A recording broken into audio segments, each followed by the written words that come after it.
Hey guys, it's Thoughts a Lot here with another My Hero Academia What If video, and today we're going to be doing part 4 of What If Deku was Iron Man.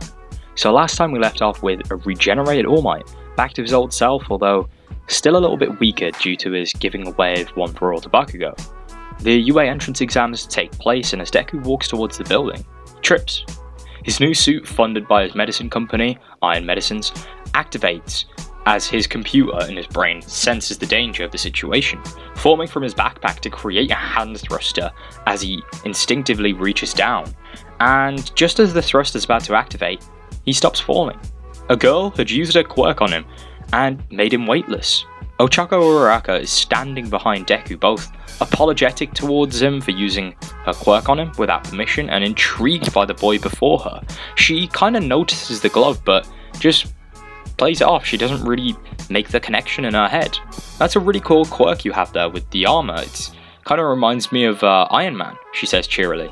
Deku's far too flustered to explain that it's a derivative and that he is Iron Man or whatever, and just says, thanks, you too, thank you for that, and dusts himself off and kind of runs in a little bit. It's flustered Deku, it's to be expected, to be quite frank. Nobody really recognizes Deku since his company is owned under an alias to protect his privacy. That alias is Iron Man, elusive CEO of his company Iron Medicines. So, as they walk into the exam hall and settle down, President Mike welcomes the candidates to the exam hall and congratulates them on getting this far. Everyone else is, still listening, and then President Mike gets a little smile on his face, and he then says, "Ladies and gentlemen, give it up for the newest teacher at UA, who also happens to be the #1 hero. You all know him, you all love him, it's All Might." Everybody bursts into applause. Deku pulls a half smile and claps along with everyone else. He thinks he's slightly desensitized to All Might after, saving his life and everything, but as soon as he hears the shout of "I am here" as All Might walks onto the stage, he goes full fanboy and joins in with the cheering and the clapping as vigorously as everyone else, drawing a little bit of attention. A kind of nerdy kid screaming at the top of his lungs does that a little bit, but Moving on. Everybody settles down and All Might explains the rules of the exam and dismisses them all with a cry of "Plus Ultra." Deku arrives at the urban training zone where the exam will be taking place and notices the number of people with pretty amazing quirks, but also the number of people that have not so amazing quirks. People whose quirks really aren't too suited to battle, but I suppose they must have done really well on the written test. Deku did really well on the written test because, he's got a computer for a brain, and Bakugo in this timeline also did a little bit better on the written test since he's had that time and that drive now that he's been given One for All to try even harder than he did in the original timeline.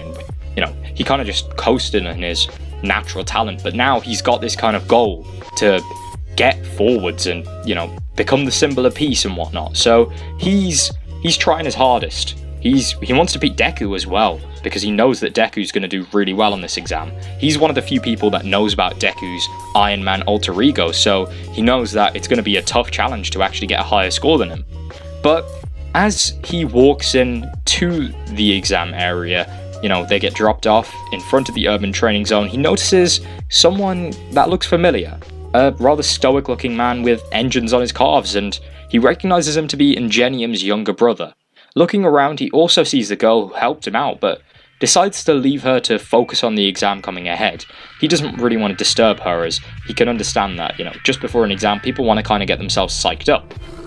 A few moments pass, the gates are opened, and Deku is, kind of worrying. He's thinking, I can't activate my quirk in front of all these people. I can't activate my suit in front of all these people.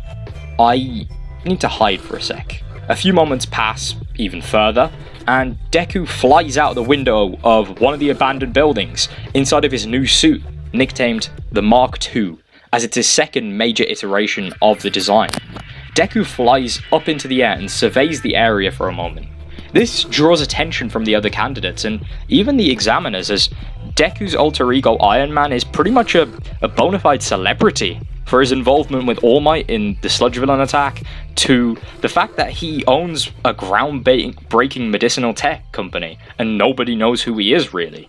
One particularly dazed candidate doesn't notice a 2-point robot creeping up behind him, just staring at the hero up in the air. It's amazing to him, but just as he hears a rush of air, he turns around to see the robot's giant metal fist headed straight towards his face, with no intention of stopping and no time to dodge.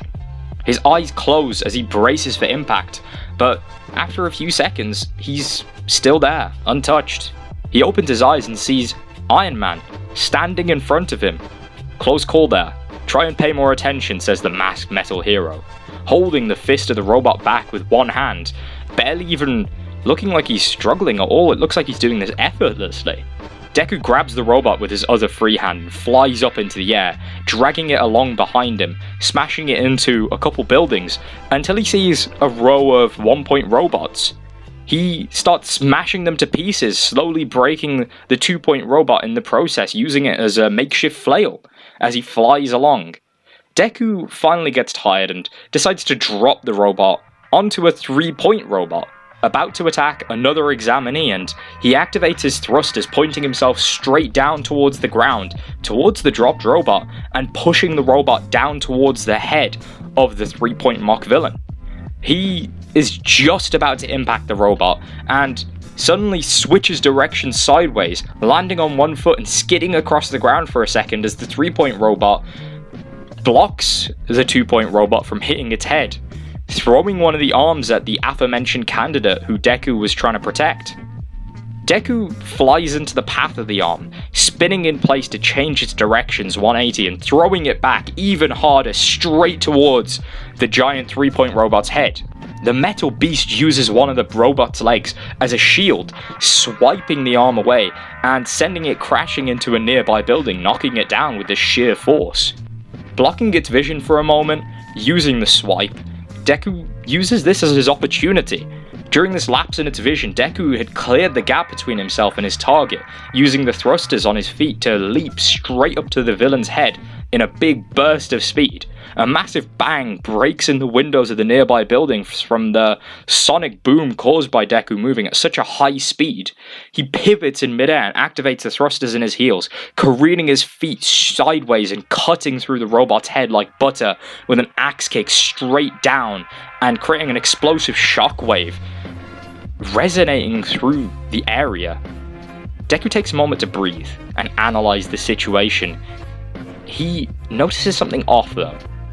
One of the giant 0-point robots that were mentioned in the examination kind of introduction that was given by All Might is closing in the combat zone, and it's come out of nowhere.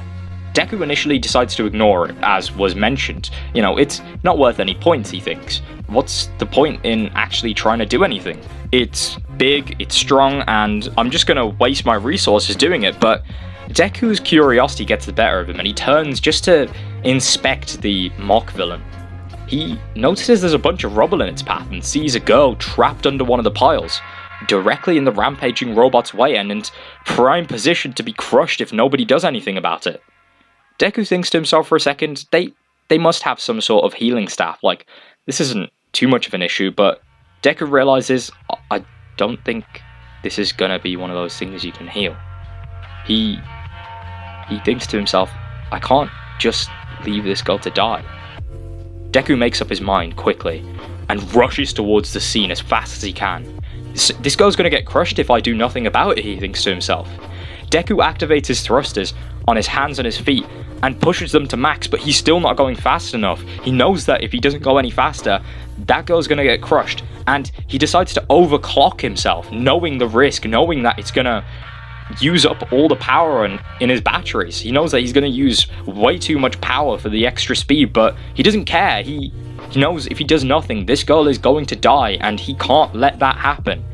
Deku rushes, and just as it's about to step on the girl, he's in front of its face.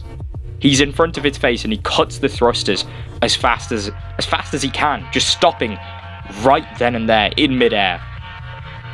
In that moment, he activates the thrusters as he pulls his arm back in his elbow, and he thinks to himself, okay, I'm going to need some strength to do this, because a regular attack isn't going to beat this villain. This villain's huge. This is more than anything I've ever been up against. It's been more than the mock villains I beat. It's stronger than even that sludge villain that almost killed me. I'm going to have to do it. I'm going to have to do it. And this will be fine, he thinks to himself. He's doing this 100 miles an hour in his head. He's got a computer in his brain. He can think at that kind of speed, but still, he knows he has limited time. He pulls back his elbow and releases, smashing a gigantic hole straight through the 0 Point robot, straight through the robot's face and out of the other side. A vortex ring of metal dust and the shockwave from the hit spiraling out from the back of its head. Deku's relieved that it worked, and he's beat the robot. Now, time to save the girl, he thinks to himself. Deku angles himself downwards, proud of himself for his daring move, and tries to activate his thrusters to stop, but they're dead. Oh, no, he thinks to himself. The combination of overclocking them during his approach, as well as the power of the attack he'd just thrown, had killed the batteries. Deku's computer attempts to simulate potential scenarios for survival, but none of them seem to show survival. He thinks to himself, well, at least I did what I said I would when I flew over here.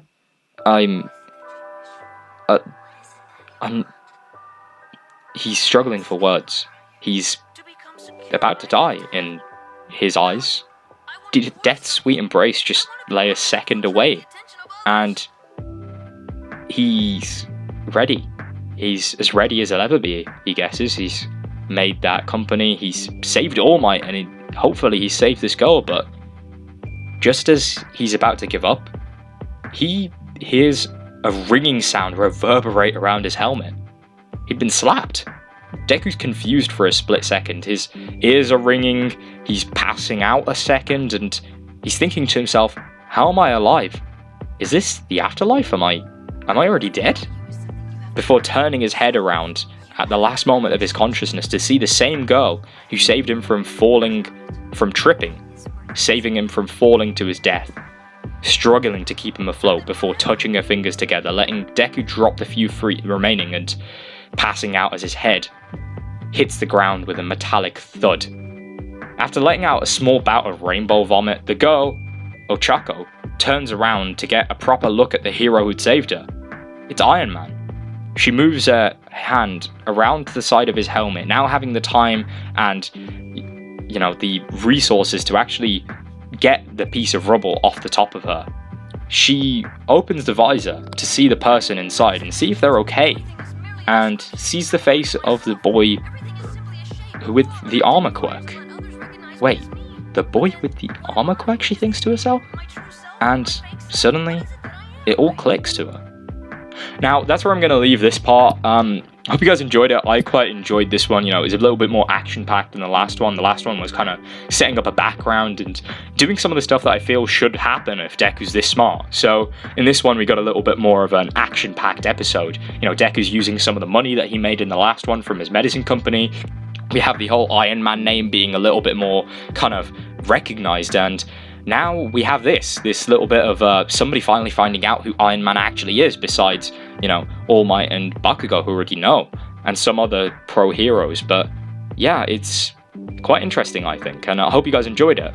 If you guys did enjoy it, please leave a like. It means a lot to me. If you guys have any suggestions or any comments, any criticism, leave it in the comments. And yeah, if you want to see more videos, subscribe and put the notification bell thingy on so that you'll get all the videos notified, and share the video with friends if you think they would enjoy it as well. Hopefully they'll enjoy it as much as I've enjoyed writing it, and hopefully you've enjoyed listening to it. But yeah, that's pretty much it for this video. Thank you guys for watching. I'll see you guys in the next video, and yeah, bye guys.